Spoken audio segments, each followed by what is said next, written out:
Hello, fellow humans. Welcome again to another round of Beer Thursday, where we have an exciting round to cover with you today.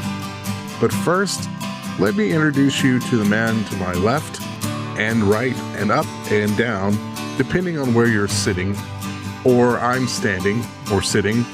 Ladies and gentlemen, Shane. Here I am. Hi. Hi, Shane. Hello. Oh, Doing good. Doing good. so Excited glad about to this. Excited about this one. hear. Me too. Well, first, I'm excited about it for many, many different reasons, but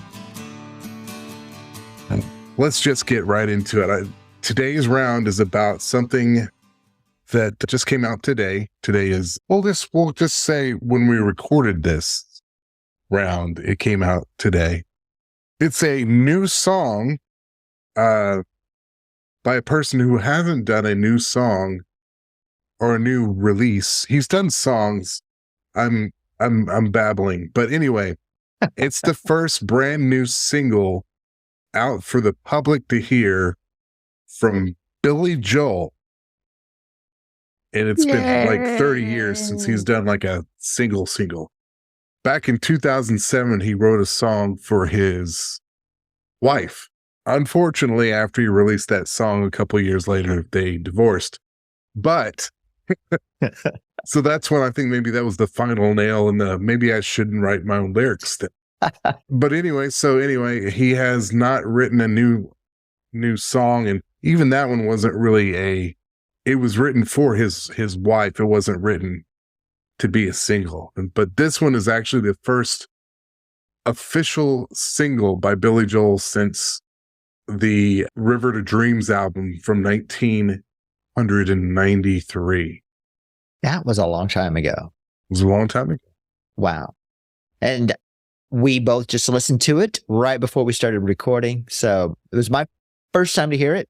Yeah. Not very familiar with the song, but got an idea of it. And wow, it was Yes. way better than I expected for, how old is he?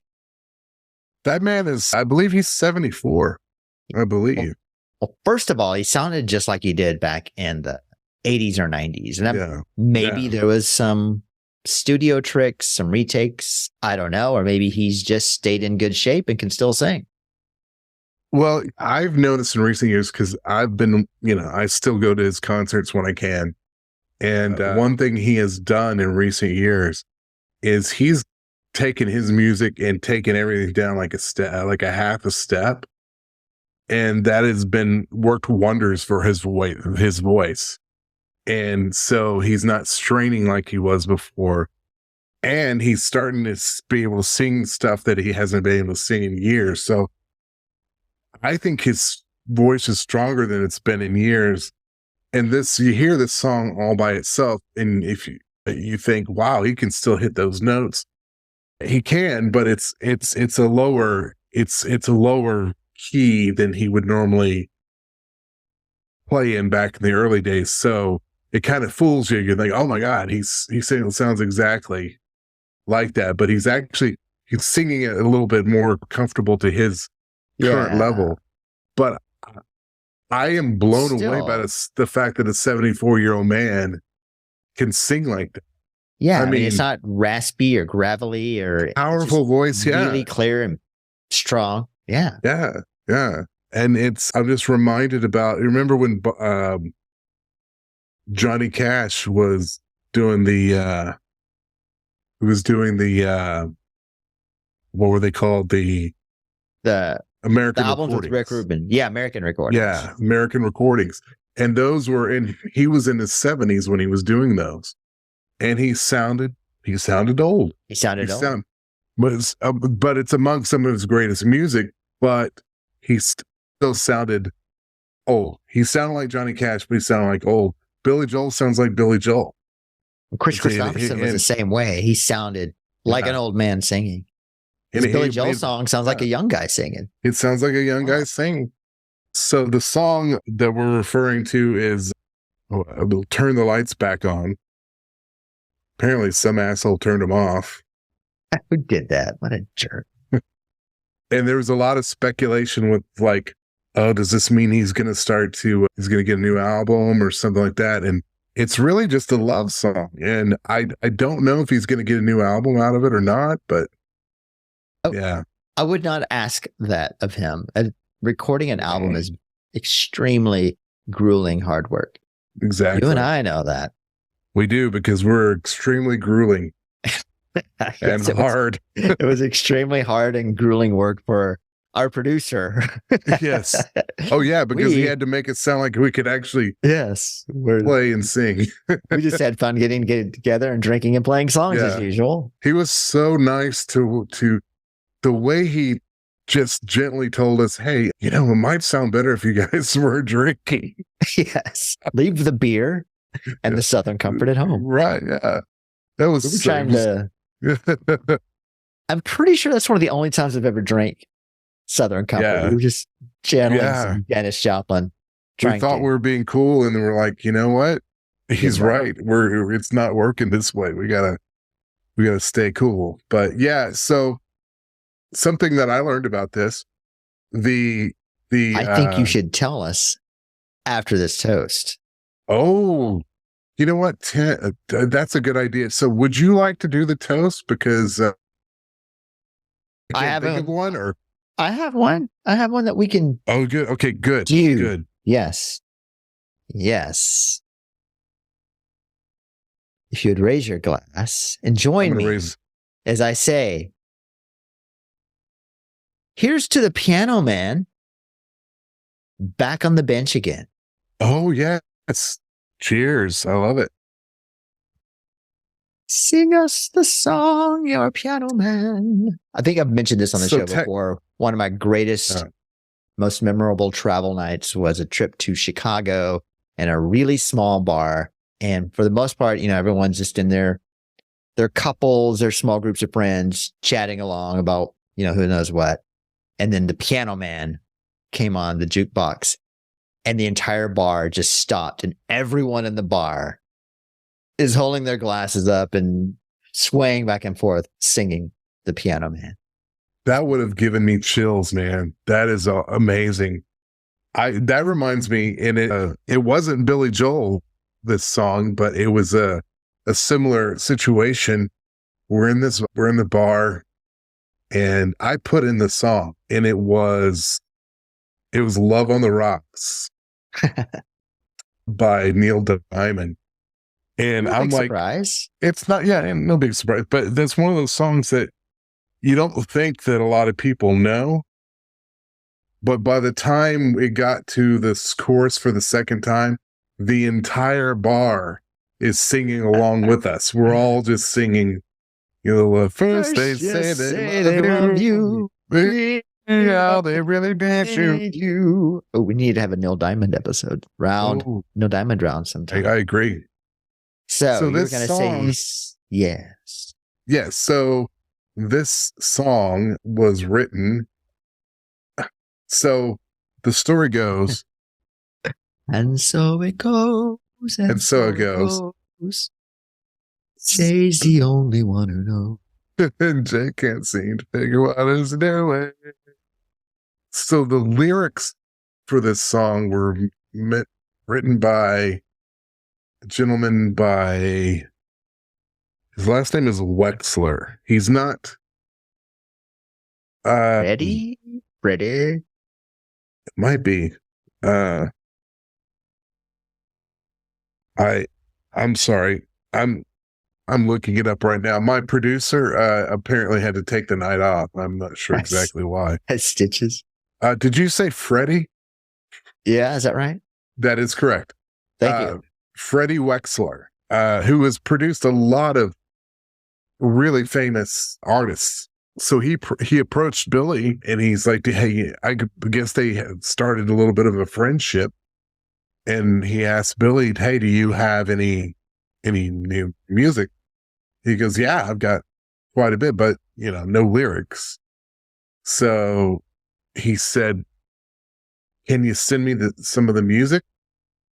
And maybe I can write some lyrics. And Billy's like, for whatever reason, Billy really, they hit it off, and they had like some great conversations. And so Billy's like, yeah, so, this guy who's a Billy Joel fanboy is sitting with all these songs that Billy Joel has written, this music that nobody else in the world has ever heard.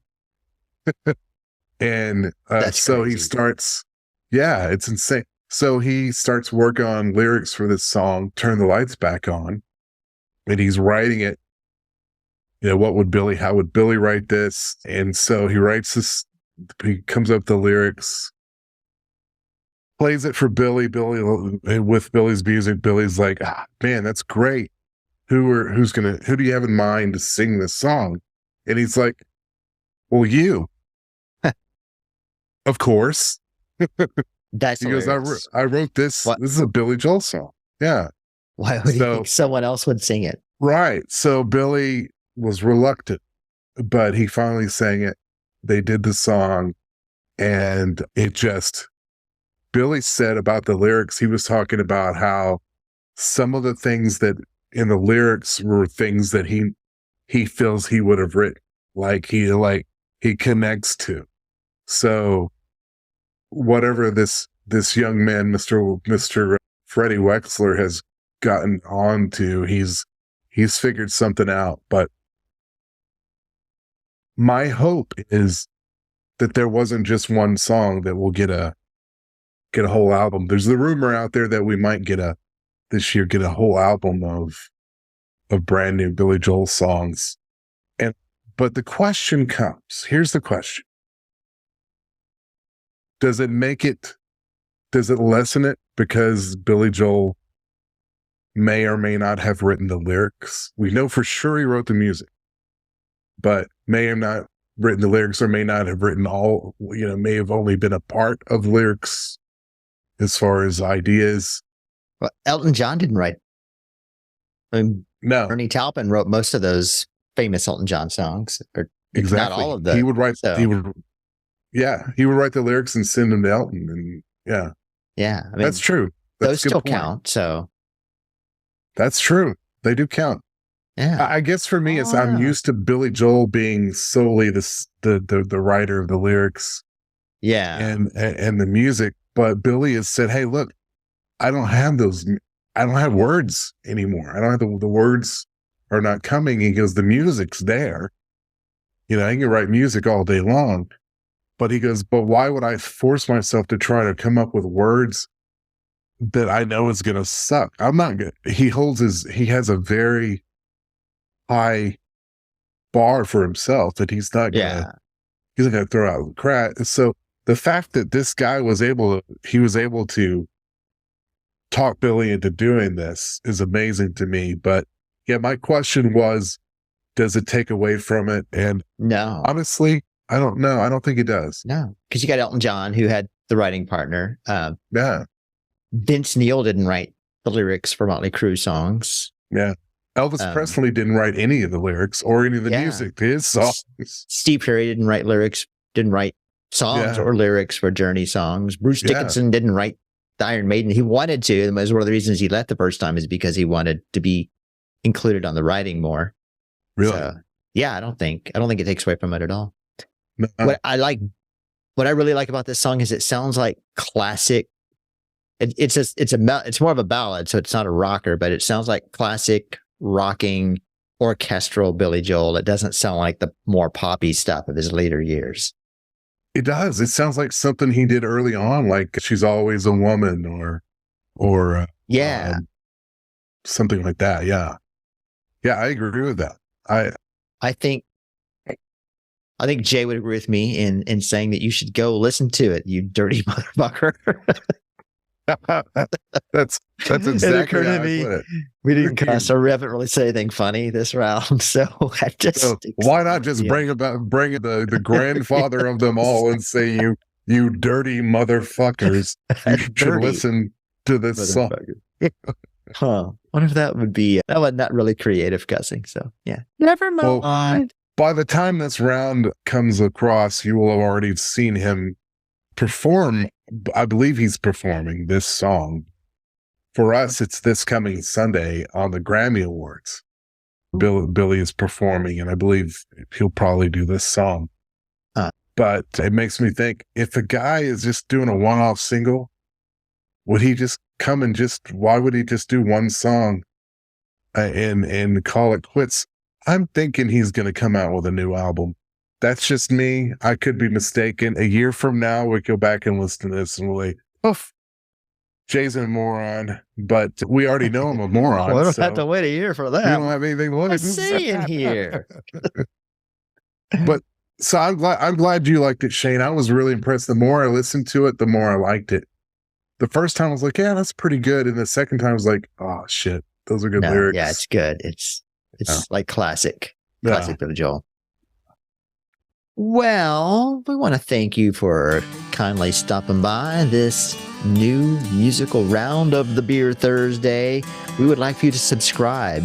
We would like for you to subscribe because you'll love every Thursday morning, or in today's case, Thursday night, the new round hopping right onto your phone and going, hey, I'm here for you. I'm here for you. So hit that subscribe button and you'll be right there with us next time we release that exciting round of Beer Thursday theme song.